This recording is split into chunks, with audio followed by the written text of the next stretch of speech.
नमस्कार, आप देख रहे हैं live Hindustan. Unnao rape case की पीड़िता ने दिल्ली हाई कोर्ट के फैसले पर सवालिया निशान लगा दिए हैं, जिसने पूरे देश को हिलाकर रख दिया है। कुलदीप सेंगर को राहत मिलने के बाद पीड़िता का दर्द और गुस्सा इस कदर फूटा कि उन्होंने न्याय व्यवस्था पर ही गंभीर आरोप लगा दिए। मंगलवार को दिल्ली हाई कोर्ट ने 2017 के उन्नाव रेप केस में दोषी और उम्र कैद की सजा काट रहे कुलदीप सिंह सेंगर की सजा को निलंबित कर दिया और उसे जमानत दे दी थी। इस खबर के आते ही पीड़िता और उसका परिवार सदमे में है और लगातार प्रदर्शन भी कर रहा है। इस बीच पीक टीवी से बात करते हुए पीड़िता ने कुलदीप सिंह सेंगर की सजा माफ करने वाले जज पर ही कई गंभीर आरोप लगा दिए। पीड़िता से जब रिपोर्टर ने पूछा कि दिल्ली हाईकोर्ट के फैसले के बाद आपको क्या महसूस हुआ, इस पर पीड़िता ने कहा, मुझे ऐसा लगा कि मैं अपने आप को खत्म कर लूं। जज साहब ने हमारी बात तक नहीं सुनी, कुर्सी में बैठे भी नहीं और खड़े खड़े फैसला सुना दिया। मतलब जज साहब बिक चुके हैं। हम खुलकर बोल रहे हैं, थैला भरकर पैसा गया है और जज साहब बिक चुके हैं। ये देश का पहला ऑर्डर है जिसमें कुलदीप सिंह सेंगर को जमानत मिल गई है, सजा रोकते हुए। यहाँ तक कि आसाराम राम रहीम की सजा नहीं रोकी गई, उनको पेरोल बेल भी मिली, लेकिन वो इलाज के लिए मिली।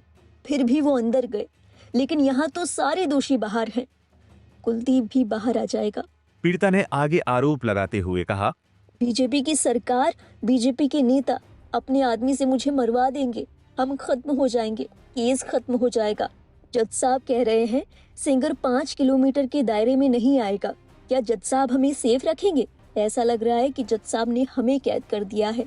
मैं क्या कहूँ, मैं अपना दर्द किसे बताऊं? मेरे घर शोक मचा हुआ है और उनके घर पटाखे फूट रहे हैं। जिसने जुर्म किया वो बाहर हो रहा है और आपको कैद में रहना पड़ेगा। घटना को फिर से याद करते हुए पीड़िता ने कहा, मुझे प्रोटेस्ट करने का अधिकार नहीं, लेकिन क्या किसी को रेप करने का अधिकार है? पीड़िता ने कहा, 2017 में कुलदीप सिंह सेंगर ने मेरे साथ रेप किया। उसके बाद मेरे पिता को मार डाला। उसके बाद मेरा एक्सीडेंट कराया। मुझे कहा गया कि यहाँ प्रोटेस्ट करना मेरा अधिकार नहीं है, लेकिन कोई ये बताए कि क्या रेप करना अधिकार है? मैं अकेली हूँ, मेरी जैसी कई बहनें हैं जिनका रेप होता है। ये तो हिम्मत टूट चुकी है। रेप होगा और 5 साल बाद आरोपी बाहर आ जाएंगे। यहाँ आपको ये बता देना बेहद जरूरी है कि पीड़िता ने हाईकोर्ट के फैसले और माननीय जज साहब के खिलाफ जो कुछ भी कहा है वो अदालत की अवमानना के दायरे में भी आ सकता है। लाइव हिंदुस्तान पीड़िता के बयान से सहमत नहीं है। हमने सिर्फ पीड़िता के बयान को शब्दशः रिपोर्ट किया है, जो उसने एक पत्रकार से बातचीत में दिया है।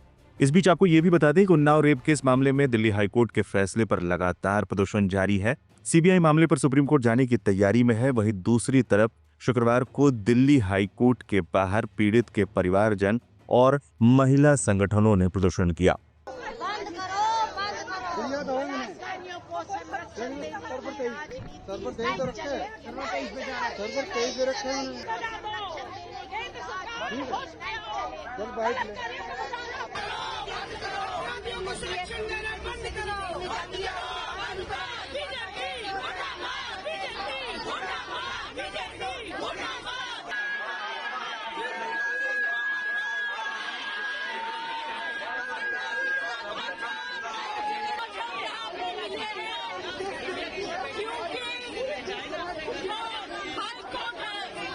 इनकी बेल खारिज की जाए। यूपी सरकार, दिल्ली सरकार से हमारी यही मांग है। हम सुप्रीम कोर्ट का दरवाजा खटखटाएंगे।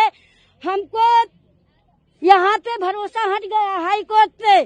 सुप्रीम कोर्ट का दरवाजा खटखटाएंगे, हमको न्याय मिलेगा। न्याय का भरोसा है। मेरे वकील जाएंगे, सुप्रीम कोर्ट जाएंगे, वहाँ पे नहीं मिलेगा, दूसरे देश में जाएंगे, पर हमको भरोसा है कि हमको न्याय मिलेगी।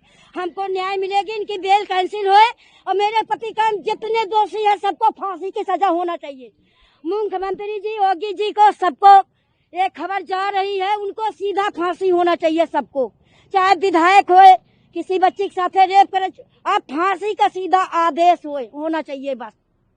मेरे बच्चे मारे मारे फिर रहे हैं। 10 साल का बच्चा काल मेरा आया, बीमार हो गया घर में, हम रोड पर मारे मारे फिर रहे हैं। अरे वो तो बच्चे हैं, वो तो उनकी बेटी वकील हो के जज की बदली करा रही है।